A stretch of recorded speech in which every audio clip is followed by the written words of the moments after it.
Okay, I got here 10 months ago, and those who know me know I come from a narcotics background. Very pro-active deputies when I got here. I want to make sure my deputies are proactive, we're not reactive, that we're out. I believe that when you arrest narcotics, it's going to affect overall crime. Although I don't know if there's ever been real stats on that, it's just always common sense. We put a real burden on our DA's office in Mojave recently, and they were like, wow, we are being overwhelmed right now with these cases. And I had to explain that to them that, hey, crimes are actually down. Let me get the statistics for you. So the Rosamond clerk for the last 10 years has kept stats without me ever making a request. So I just went to her and said, print out the stats for the last 10 months, and I wanted it to be fair, so I was going to do this at the year point, but I don't want them to say, hey, the summer months are a little more busier than, you can't say the 10 months prior were a little busier because it kind of messes up the stats. So I took the stats from November 2012 to June of 2013, and from when we started this program in November 2013 to 2014. So I'll just call it the year prior. The year prior we had 136 arrests for drugs in Rosamond. Last year, or the last 8 months, we've had 347, which is a 155% increase. Our overall arrests for the substation, say a year ago, were 419. We're at 719 in 8 months. It's an increase of 71%. So this seems like a little bigger burden for the district attorney, and it is. It is a little bit more. The district attorney, when you have a narcotics crime, he doesn't have to call witnesses, people who've been victim of crimes. Just the deputy themselves mainly shows up to be the witness. So they're not that complicated cases. The result of these arrests have been 8 months, the 8 months prior, I call it, you had 170 assaults. Since we've started the narcotics, we're down to 128, which is a 24.7% decrease. Your theft in Rosamond was 138 prior, 110 in the last 8 months, a decrease of 20%. Your vandalisms were 90 the 10 months prior, and 72 for these past 10 months, which is a decrease of 20%. So you see the crimes against the residents and the people, theft, vandalism, and assault have they've decreased dramatically. I mean, more than I thought it would be. I didn't think we would have these numbers. And I don't know if Rosamond knows this, but I will tell you, I don't think there's another town in this state that has had a decrease in crimes like that with AB 109. AB 109 meaning the prisons are letting everybody into our jails, and they're serving like a third time or a half time. So it's very difficult to keep crimes down. It is hard for us right now. We're very flustered when we get a guy for his third car, say he steals a car.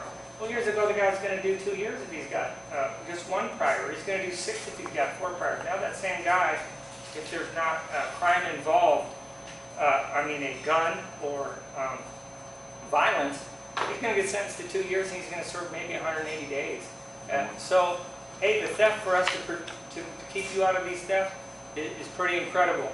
But we can control the criminals through their habit, which is they're stealing these cars and they're breaking into your houses and they're beating each other up because of narcotics. So it is working.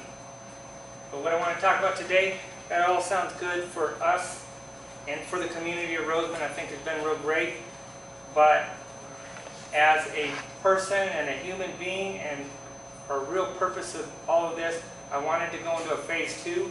And the phase 2 is, hey, a lot of these people are addicts. I do want to get them better. They come to me and say, throughout my career, well, I can't get into a drug rehab. How do you get me? Where do I go? Who do I go to? And I'll call certain programs and they're full, or there's no bed available to get the person in. And then the courts have went to a thing called Prop 36, or drug diversion. Hey, let's say John gets arrested for under the influence or possession, and they say, okay, John, instead of doing 16 months, we're going to have you do 180 days in this treatment program. Or we're going to have you live in a sober living home. Sounds great. Sounds like a great concept, right? Problem with that is, John doesn't want to get sober. John just doesn't want to go to jail. So it has a huge failure rate, massive failure rate. So what I'm trying to come up with is a new program, something different. And I'm starting it in Rosamond, and I feel it's going to work. But I'm going to need the help of the community, and it's going to be when someone not I arrest, because I don't want anyone to come to me and say, hey, Sarge, I've been doing real good. I'll go to those programs if you don't put me in jail. No, that's not going to work with me. No, you can go to jail. I'm the cops.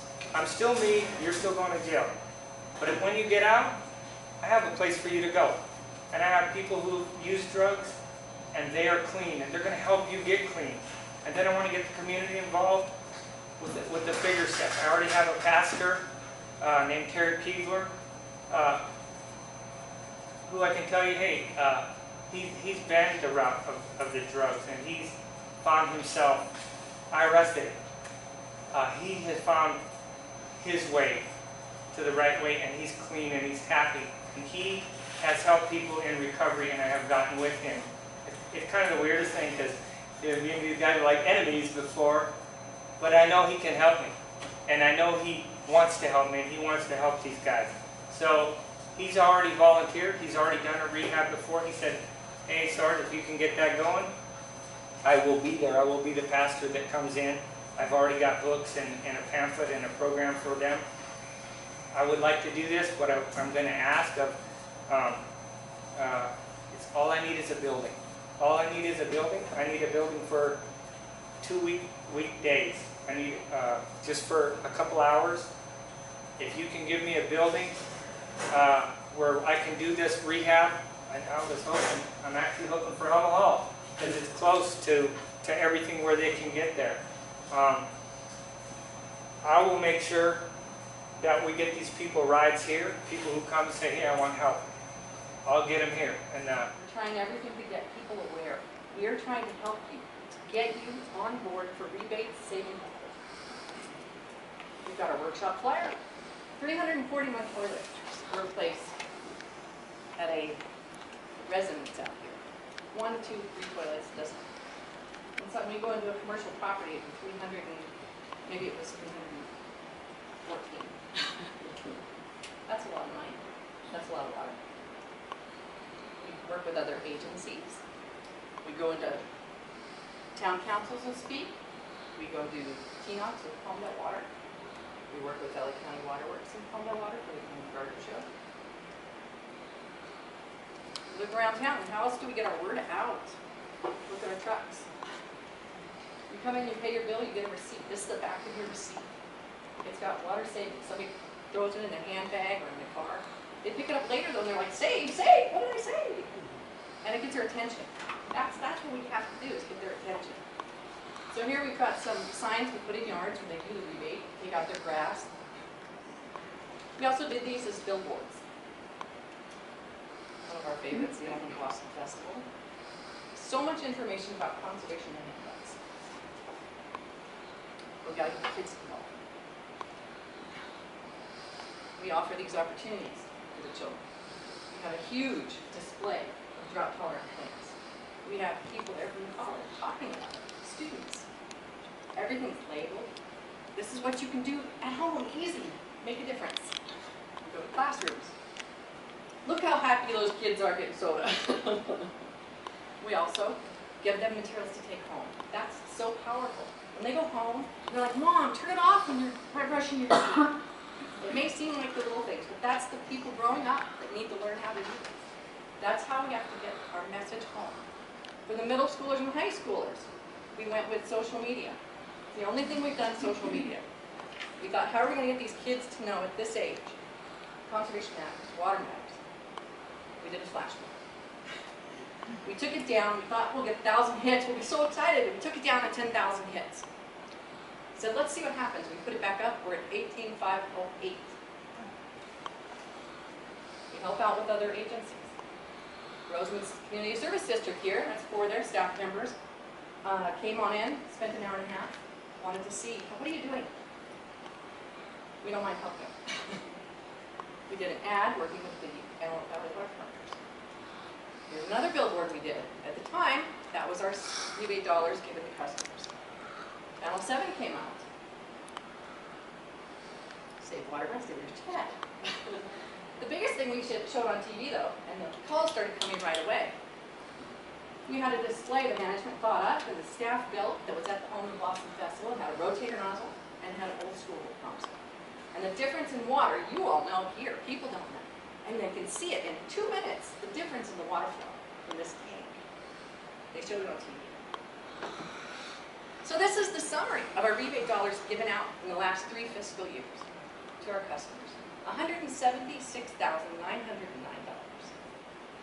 If you look at the turf we've removed alone, because that's the big savings, we got to get the grass up. This past fiscal year, we issued $97,721. And if you calculate that out, which we did for you, annually, we will not save. We will save at least 7.2 million gallons. So, we're a small cog in the Antelope Valley wheel, and if we can do that, we're working, and everyone